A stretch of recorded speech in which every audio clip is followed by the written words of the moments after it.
On this episode of MythBusters, it's the coolest show on record as the team heads to the high country to blast a blizzard of legends in their first snow special.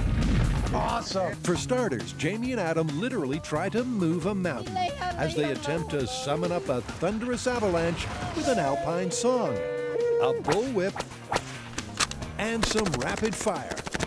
Then, in a probing investigation, our trio finds out if there's any idea dumber than licking a frozen pole. Hey, look, it's starting to rip the flesh. And test if it's safer to drive on icy roads backwards. Are you trying to give you how many cones you can knock over? Who are the MythBusters? Adam Savage. Ow, ow, ow, ow, ow. And Jamie Heineman. It's almost too exciting. Between them, more than 30 years of special effects experience. Cue dramatic music. Joining them, Carrie Byron, Grant Imahara, Listen to that baby purr. and Tori Belleci. Paramedics are nowhere to be found. They don't just tell the myths, they put them to the test.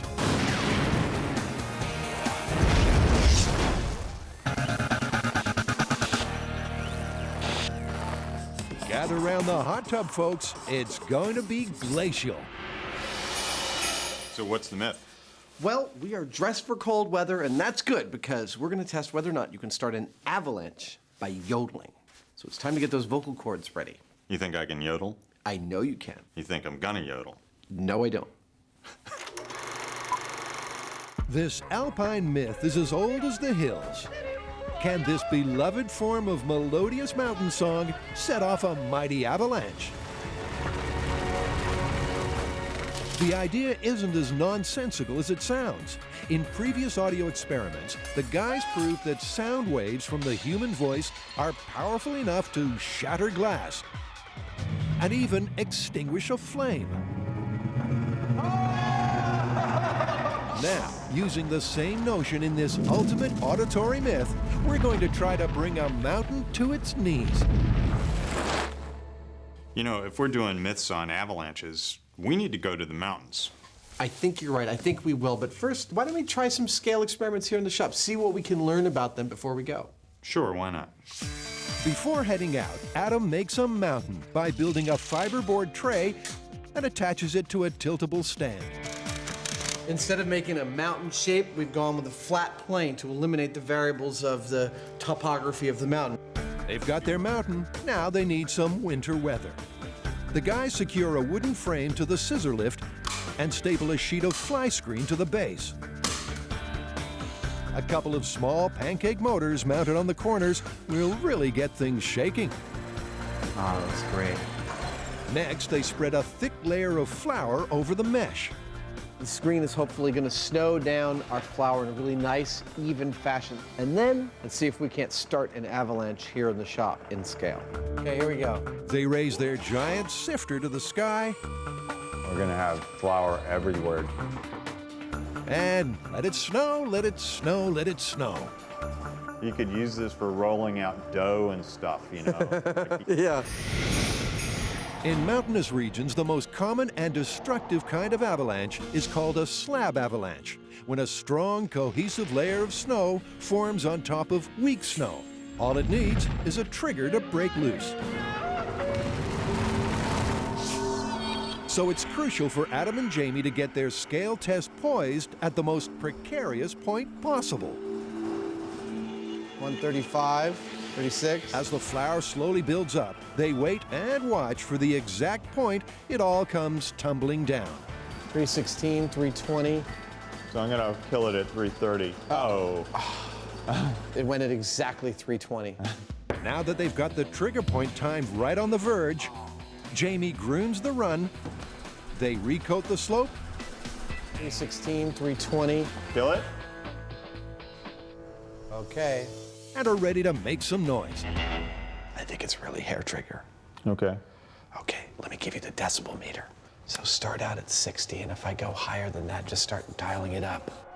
Adam may not be a professional yodeler, I'm gonna yodel at a soft volume and slowly build up. but who doesn't know and love such movie classics as Heidi and The Sound of Music?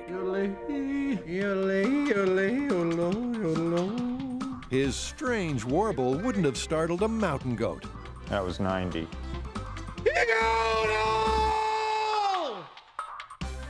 That's giving me a headache. Okay. I can't imagine what it's doing to you.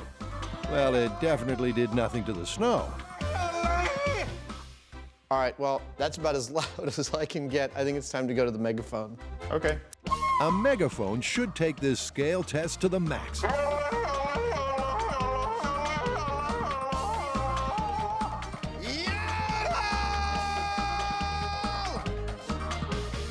Is it off the charts? Yeah, that was maxing it out at 120. 120, that's like as loud as a jet engine, right? Not quite. Not quite. All right, let's try this again. Aiming the megaphone toward a different part of the mountain might hit the right note. Oh! That is a result. That was a hair trigger, and it went. It went with sound from your voice. Oodle-hee-hoo. This alpine tale may just be true. So grab your polarized designer shades because the MythBusters are headed into Avalanche country.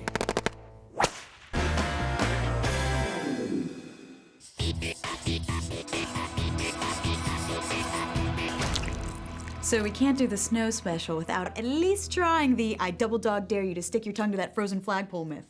I know that one. That's the one where you stick your tongue to the pole and it gets frozen in place. Who's gonna do that? If you've ever heard of this human predilection for frosty flagpoles, once your tongue makes contact with a metal mast, you're stuck. So how are we gonna test this one? Because I think it's true and I don't want to do it. Don't look at me. I'm not doing it either. I say we build a tongue analog and then we'll get a freezer truck and a pole and we'll test it that way. Okay, well, whatever we use for the tongue should be just like a human tongue. So it should be warm and it should have saliva. I think it's gonna be tough. Tough and a touch stomach churning. First, they have to fill this MythBusters spit tube with real saliva. I got it on the outside. Collecting enough is going to be a team effort. So Carrie lays down some spitting etiquette.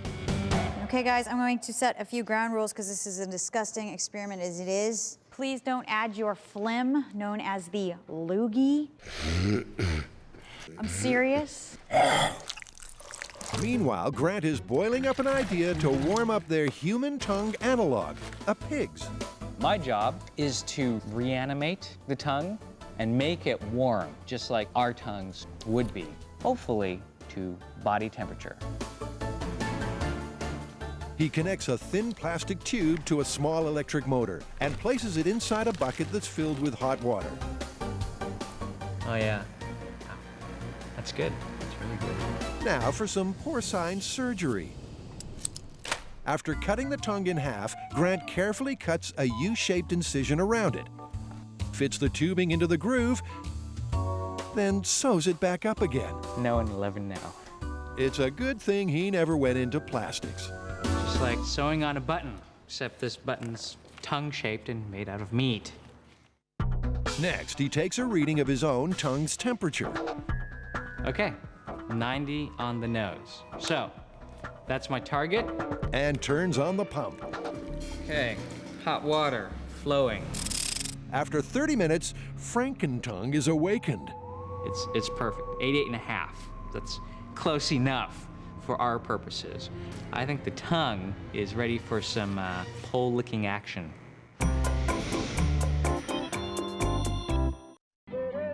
The quirky trill of yodeling has been known to trigger headaches. But how about avalanches? In a small-scale test, Jamie and Adam found that sound waves from the human voice could trigger flour to fall down a chipboard slope. But that was just kid stuff. Now the guys are headed into the territory of what flies without wings, hits without hands and sees without eyes. The fearsome white dragon, also known as the Avalanche.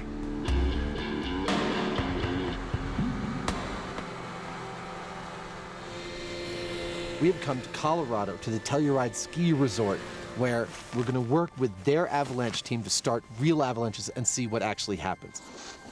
It's not often the guys get to go on an excursion, so they're finding the spectacular postcard views inspiring.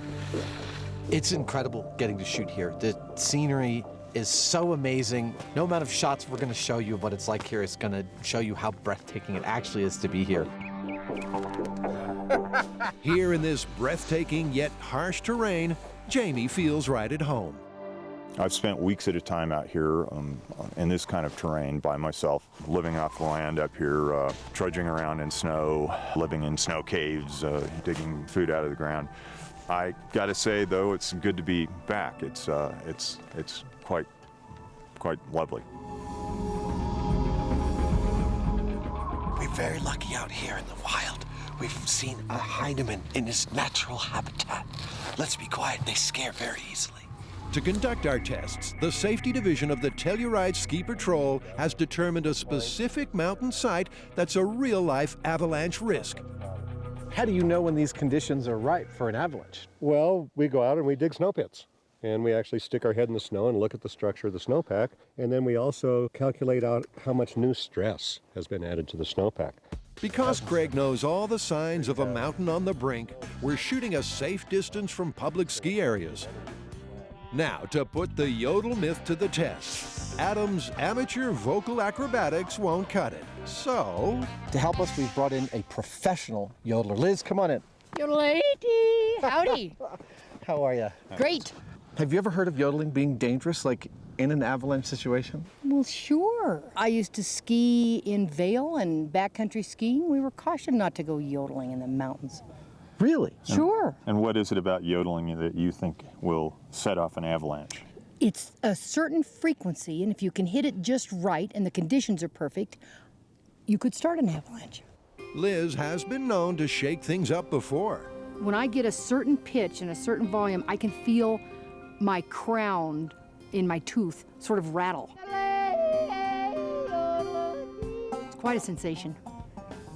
If anything does start to happen, we're all going to bolt in this direction. That way? Yeah, we've been advised that the avalanche would come down in this way, so we can, a couple hundred yards this way should make us safe. All right.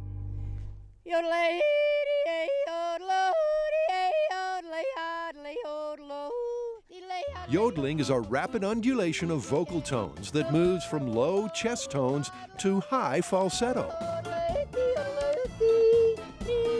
But as Liz's song reverberates around the mountain, delightful as it is, it remains unmoved.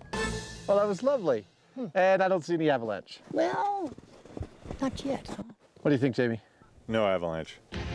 A bullhorn might magnify her vocal exertions enough to cause a reaction. We've got a police bullhorn here, Liz, to help you out. Wow. I'm going to set it on 11. Hold onto the trigger when you're ready to go, and give it all you got. Let's go.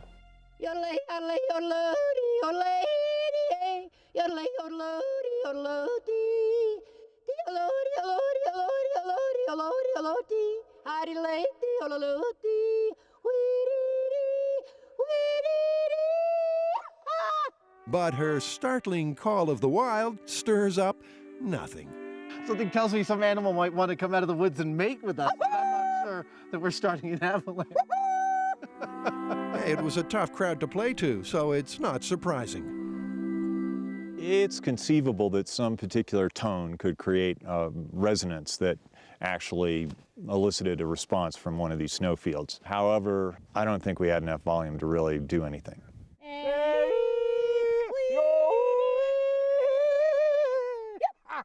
You're good. I think that one's busted. Liz, thank you so I gave it my much for best. helping us out. I gave it my best. Absolutely. With the mountains still officially deemed to be in the avalanche zone, Adam rustles up another idea. I brought out my 11-foot bullwhip. This thing breaks the sound barrier. If anything's loud enough to start an avalanche, it ought to be this. And you can herd some bulls with it if they happen to be up here in the ski slopes, right? We are in the wilds of Colorado, dude. When cracked, the thin, flexible tips of whips move faster than the speed of sound, creating a sonic boom. Here we go.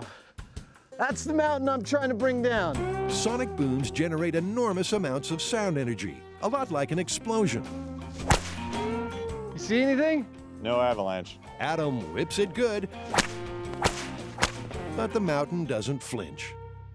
I don't think I'm gonna start an avalanche with this dude. Nope. Let's move on to the next thing. Okay. But strap on your rescue beacons. This mountain is ready to roll, and we're going to have a blast. Is it true that the best way to bond with a frozen pole is to lick it? To find out, Carrie's been in charge of collecting copious amounts of real saliva. But the job is literally giving her the dry heaves. Before she loses her lunch, let's move on. We stop it here? Probably good there. In this giant refrigeration truck, driver Ron has delivered us one metal pole, nicely chilled to 32 degrees Fahrenheit, the freezing point of water. Are you guys just dying to stick your tongue to it right now? Absolutely not. It's freezing. Time to set up Grant's pig tongue warming device. Sloppy tongue. Sloppy tongue, my favorite. First, they secure the organ to a stand next to the pole. Oh, don't squeeze it too hard. I know. Man, that does look appetizing. All right, it's at 85. They slather the tongue with the drool. Oh, nasty! And it's time to lick that pole. Do it! Oh, it's sticky! Stop! Okay. That's good. So at 32 degrees, your tongue will stick to a frozen pole. Dude, look, it's starting to rip the flesh. Oh, man. Chunks of the tongue are staying on the pole.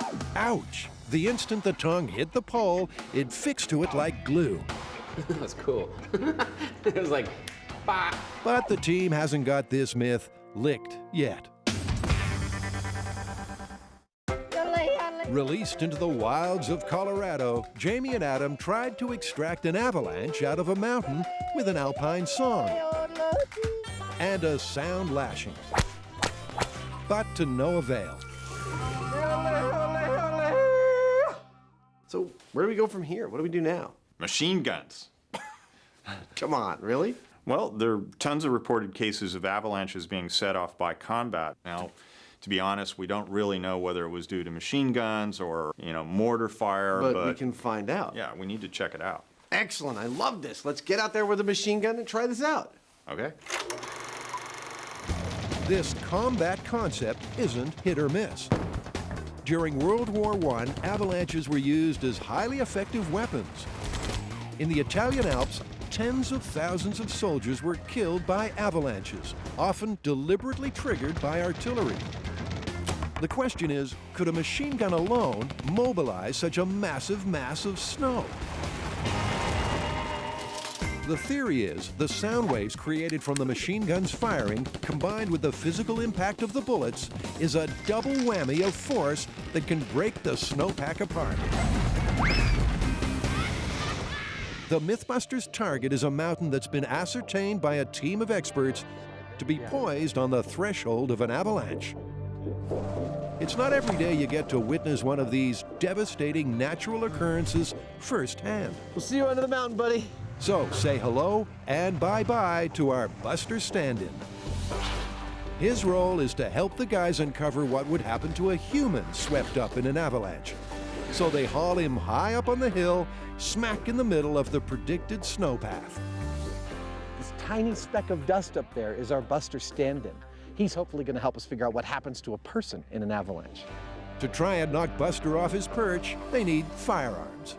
Where are we going to get some machine guns? Well, as it happens, the Mountain Village Police Department has graciously provided us with any kind of weapons and ammo we need. Awesome!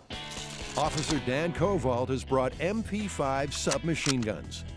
Operating at a high velocity and rate of fire, triggering these might just trigger an avalanche. That's pretty clear to me. When you're comfortable, drop your charging handle. Okay. Both the guys are licensed and trained to use firearms. Putting it on full auto. Adam takes aim.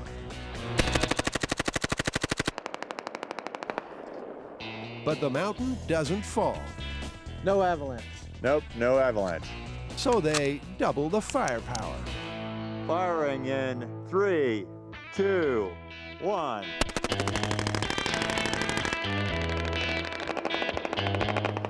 But even though the sound was louder than the yodeling and the whip, and there were projectiles striking the snow, No avalanche. No avalanche, man. No avalanche. Not even a hint of an avalanche.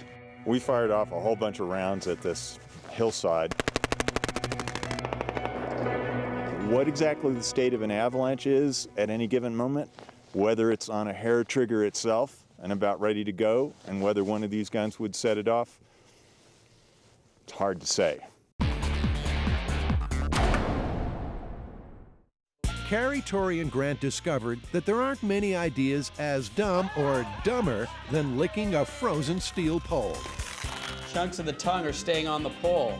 But why? That was extraordinarily disgusting, but at least we got it confirmed. The pig's tongue did stick to the frozen pole.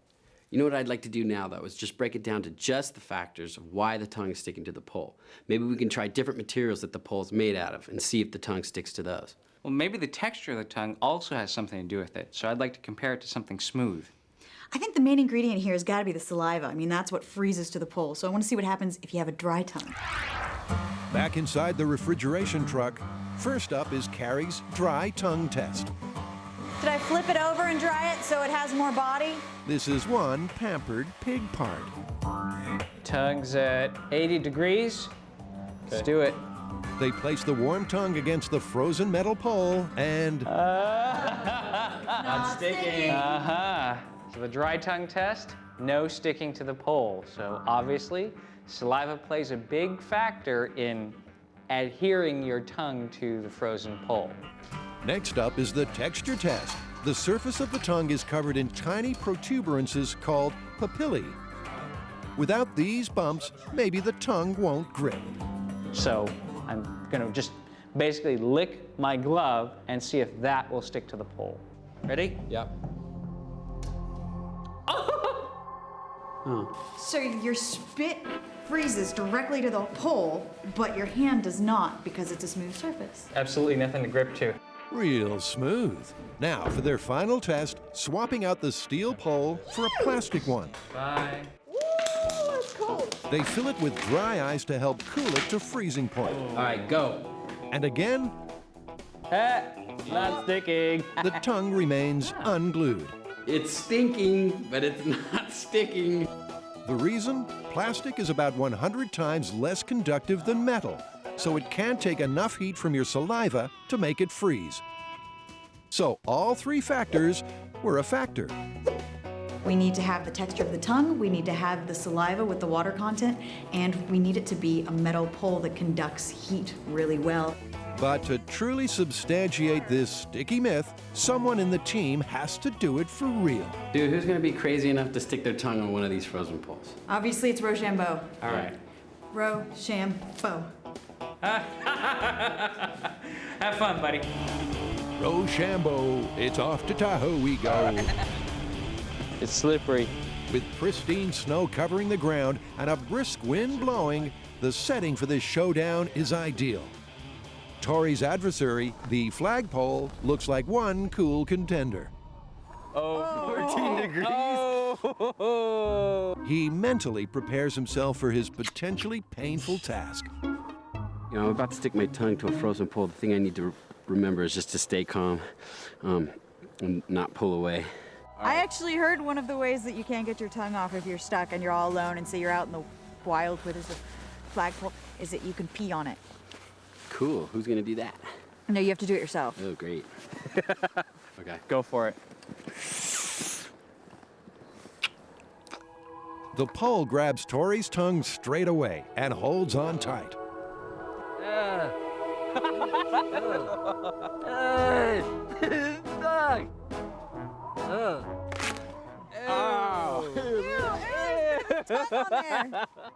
In this bitterly cold encounter, Tori managed to wrench free. But the pole still takes home the prize. It's stuck. We got stiction. Stiction? Stiction. That's a word. I know, it just sounds weird. Grammar aside, stiction means myth confirmed. It didn't stick for very long. I was able to pull it off. So maybe, you know, it's not cold enough or my body temperature was warm enough that I was able to get it off without your guys' help. And also, it could have been the finish of the pole. But still, we got it to stick. And I didn't leave too much of my tongue behind. All right, confirmed. Yeah. Let's go snowboarding.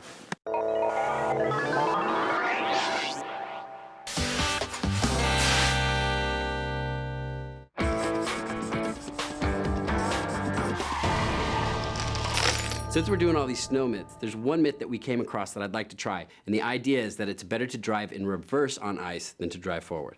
Backwards. Yeah, does that sound crazy? It's absolutely crazy. Actually sounds like a lot of fun to test to me. Let's do it. The autos take to the ice. Anything for a laugh, a thrill, or a spill. People have been going backwards and forwards about this wintry myth on the MythBusters fan site. Smash and a crash, that's all part of the game. The debate is when traveling on slippery, icy roads, you'll get better grip driving in reverse. How are we going to test this? Well, I think the whole idea behind this myth is that reverse gives you more traction. So maybe what we should do is a scale test, and we'll see which is better, reverse or forward. Yeah, we actually have a front-wheel drive car here in the shop that we can use in our experiment. Cool. Tori puts the scale test in gear by welding together two troughs made of steel. The troughs will represent the wheel tracks of an icy road. Next, he fills the containers with crushed ice. M7 is becoming a winter wonderland. Oh my, yeah! You can't hide behind the sound, man.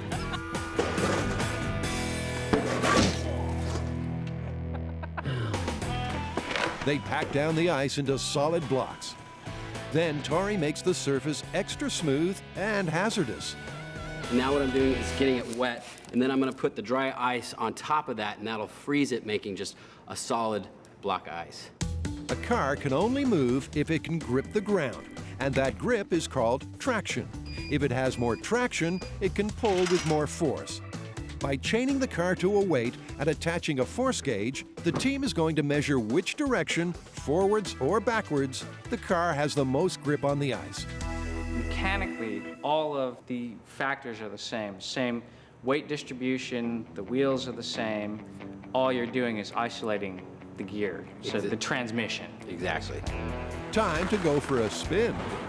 The car they're using is a front-wheel drive, the most popular choice in passenger vehicles. You know, we're probably gonna rip off the bumper. Oh, well, it's a company car. Take it away. All right.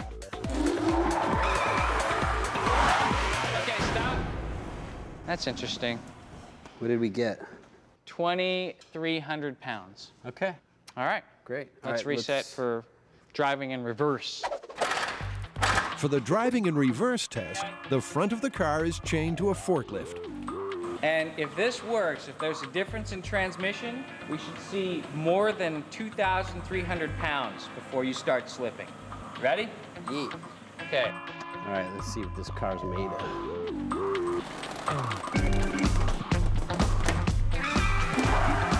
Okay, good. What do we get? Oh! 3,200 pounds, almost 900 pounds more. Dude, that's a great result. So driving in reverse actually does give you more traction than driving forward. In reverse, the car was pulling with nearly 40% more force than going forward.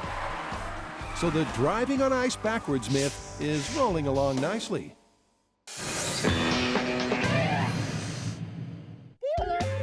Trying to set off an avalanche with a yodel, a whip crack, and a machine gun, Adam and Jamie couldn't shift a snowflake. What they need is a surefire method. 5-pound gas booster and has a very high detonation velocity. So the Telluride Snow Safety Team is going to give the mountain a gentle nudge. We pre-placed a bunch of explosives up there this morning. There's over 100 pounds of explosives placed up there. 100 pounds? Over 100 pounds. Wow. And they're all set to go off at the same time. Hopefully, with a little luck, we can force it out of there with that. So much for yodeling. Yes, so much for yodeling. Still waiting patiently on the windy peak, our Buster stand-in is getting mighty chilly.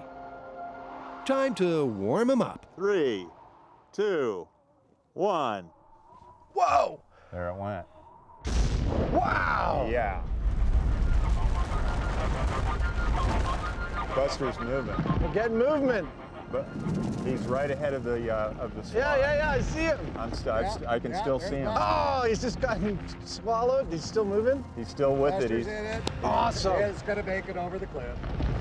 Oh, look at that. Oh, poor Buster. wherever he is. He got trash going through that rock chute. Oh man. The guys finally got some avalanche action. Yeah. The monster tidal wave of snow took out one of our mountain cams and our hapless dummy. We came for an avalanche, and we got a really nice avalanche. We wanted to get Buster caught up in that thing, and we did. We watched him tumble halfway down the mountain. It was perfect. But their mannequin's medical prognosis doesn't sound good.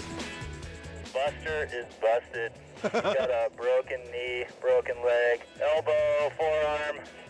He's pretty busted up. Jamie makes the trek all the way up the mountain to retrieve his broken buddy. Oh man, it looks like he went down ass first. I think he's got like avalanche up his butt. Studying Buster and the terrain up close, he can see just how immense the impact of an avalanche would be. These pieces are like, you know, they're like rocks, they're like boulders, and they're all more or less stuck together like a sea of concrete. You don't really get the feel for it until you're right up here in it. Wow! Yeah. Setting the slide in motion took some explosive power. But the guys have an even more dynamite idea to try. Go, Buster!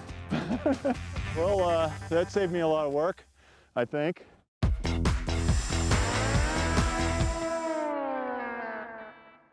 An icy road can quickly turn a pleasant drive into a bumper car nightmare.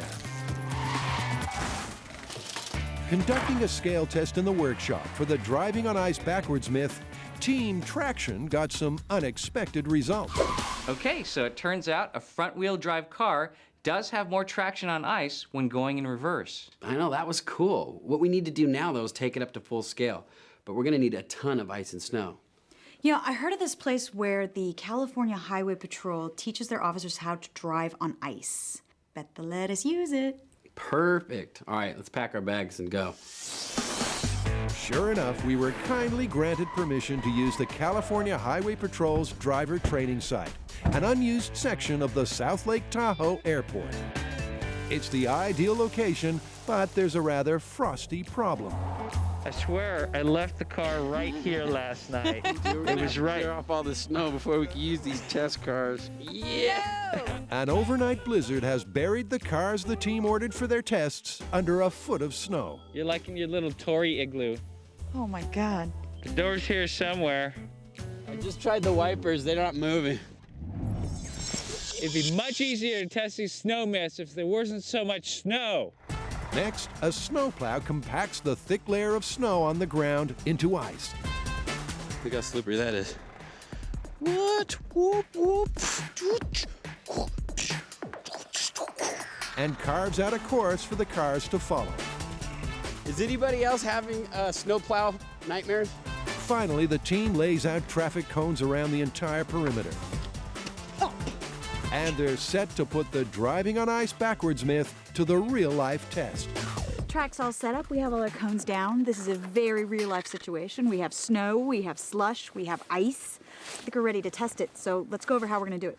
Well, you know, we did find out that we had more traction going in reverse with the front-wheel drive car. So maybe what we should do is test that one first. We'll go at 15 miles an hour forward and then going backwards and see which one performs better overall. We've got a couple other types of cars, a rear-wheel drive and a four-wheel drive. So let's do the same set of tests, forward and reverse, see if that makes a difference. I'll take front-wheel drive. All right, I get the convertible. All right, I'll take the four-wheel drive. Great. Cool. The car's different drive systems either propel their front, rear, or all four wheels. By testing all three types, the team will learn if they have different traction abilities and can hold the road better in reverse. Carrie's going to take the wheel first.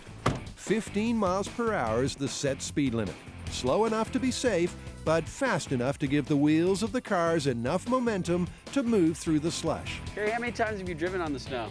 This is actually the first time I've ever driven on snow. Here we go. This is forward, 15 miles an hour, front wheel drive. Carrie hits the gas. Whoa! You can start off slow. Okay, I'm at 15. But even driving at such a low speed quickly loses her grip. Keeping 15. Woo! Oh, I'm sliding a little bit here. 15 feels a little faster on this slush. It's not long before she takes out her first victims. Number 2. And then she just can't seem to get back on track. You went off the track. Get back on the track. Go between the cones, Carrie. Oh my God. The turns are where things really get tricky. Coming around the last few turns, still at 15. I would too. 15 to the end and stop. Thankfully, she comes to a safe stop. Have you been drinking, Carrie? Woo! Well, that was much more slippery than I had expected. It is so difficult to drive on ice. That's scary. Now, to see if the front-wheel drive has better traction in reverse, like it did in the scale tests. You ready? Yeah. No. Yeah. Wear your seatbelt. Yeah. Absolutely wear your seatbelt. Grant bravely volunteers to monitor the speedometer for Carrie. You're already coming off the track. She hasn't even gone 2 feet. She's already coming off the track. This is not looking good. Here we go. Front wheel drive going in reverse, hopefully staying at 15. I'm taking cues from you, so let me know if I need to go faster or slower. Okay. And she's off. 5 miles an hour. Grant counts up her speed, and she's looking surprisingly steady. Holding 15. Looking good, Carrie. This myth may have some traction. She's actually doing better in reverse. That's amazing. Well, maybe not. But as soon as she hits the tight curves, things spin out of control. Okay, you know what? Before you destroy the entire course, why don't we just take a breather? I think we've got a cone underneath us or something. Grant, can you hear me? Pull the key out of the ignition. Oblivious to Tori's pleas, Carrie's trip takes on all the twists and turns of Mr. Toad's Wild Ride.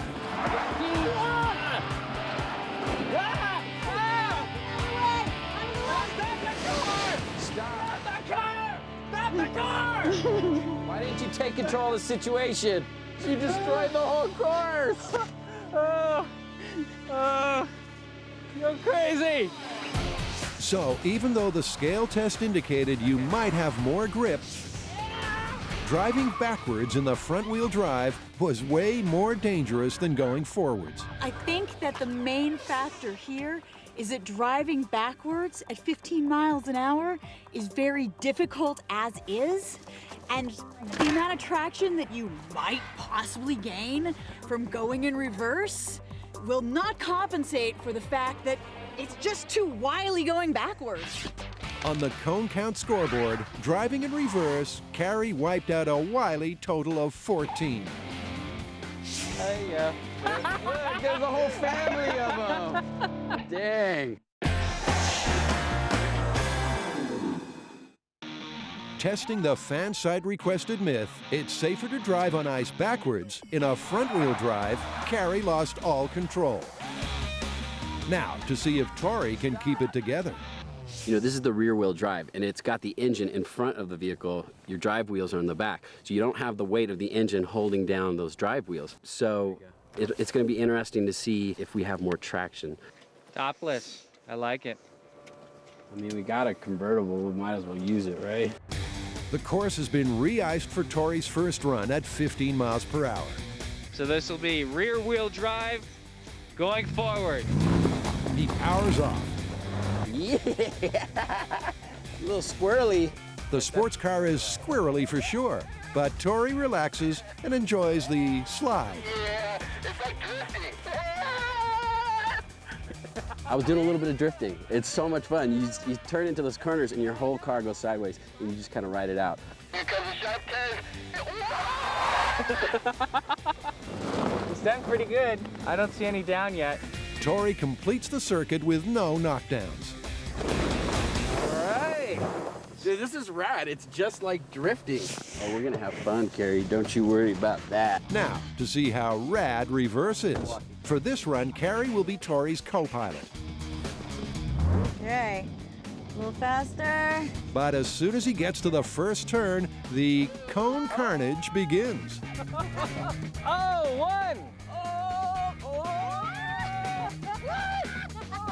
Keep going, 15. It's lucky one of our courageous camera operators shooting on the course is light on his feet. And Tori squeals all the way home.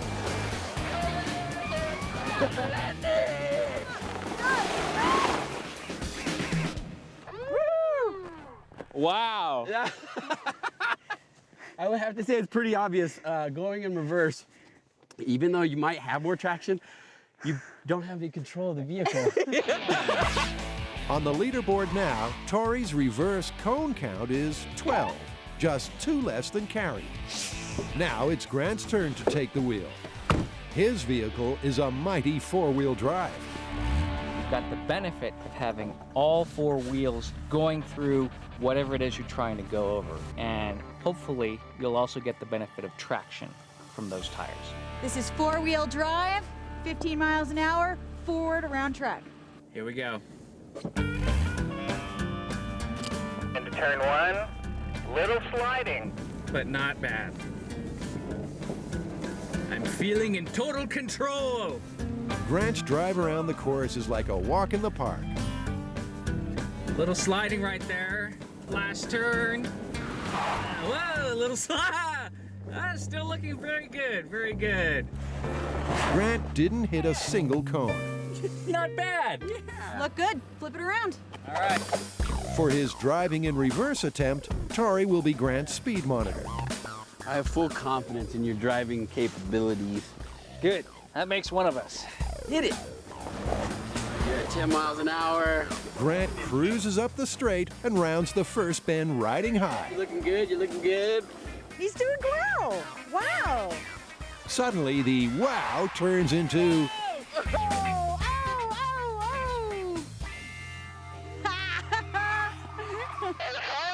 In reverse. Okay. Grant is knocking cones down like dominoes. That's oversteering. And to make things worse, Tori is the ultimate backseat driver.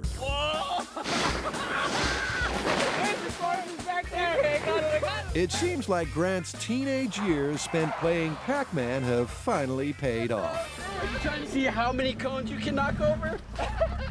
You knocked over more than any of us. Sure enough, in reverse, the final cone count standings are Carrie 14, Tori 12, and Grant 20. Dude, you're the winner, bro. Nice work. Shut up. How many times did he go off the course? Was he on the course?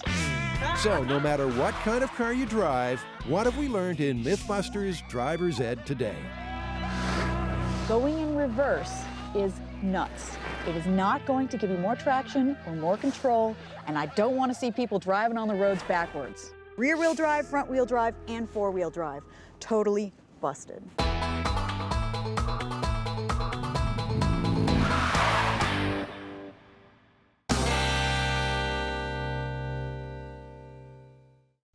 Jamie and Adam learned that summoning up a mighty avalanche by happenstance isn't easy.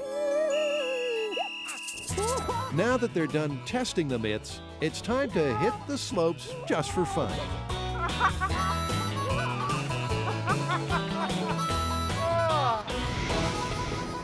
That's cool. Adam is going to take flight with an airborne snow safety team who leave nothing to chance.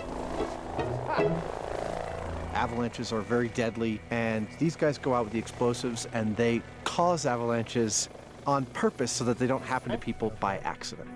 Adam's task is to assist Operations Director Aaron inside the helicopter, dropping live dynamite. And then I'm going to throw it out the window, okay? And I'm going to do that when the spotter who is in the front seat tells me to do it. That seems pretty straightforward. It's, yeah, considering you're throwing dynamite out the window. Yeah. Pretty straightforward. Now that we're all clear on that, we're ready for liftoff. All right, Adam. All right. Okay, Chris, we're ready back here. Okay. 1 Fox Sierra lifted from the ski area, departing out to the south till you're right. The view from up here is awesome. God, it turned out to be a perfect morning, didn't it? Only lacking one thing. Yeah, an avalanche. Then, let's get one happening. Looking at the steeper stuff over this way. First, the team determines an avalanche-prone area. Want to hit no name? Yeah, we'll hit no name. Little forward, little left, light. Then go into action. Throw. Out. There we go. Light. Split. Throw. Out. Awesome. Light. Split. A little faster, Adam. Sorry. Throw. Adam's role as explosives assistant is getting him all fired up. Throw. Out. We're in this tiny little cabin. My feet are underneath this duffel bag that weighs a couple of 100 pounds worth of explosives. And I'm grabbing them out, I'm cutting the fuse, popping on the igniter, handing them to Aaron. He's pulling them and igniting them inside the helicopter and then chucking them out the window. When the explosive hits the snow that's ready to go. It's a pretty big blast. There we go. There's the pocket. Oh, that's an avalanche. Wow. Adam loves the smell of dynamite in the morning. It's like water moving down, and it really seemed to move really slowly, although you keep having to remind yourself of the scale, that this thing is like 10, 20 football fields long as it's moving down the mountain.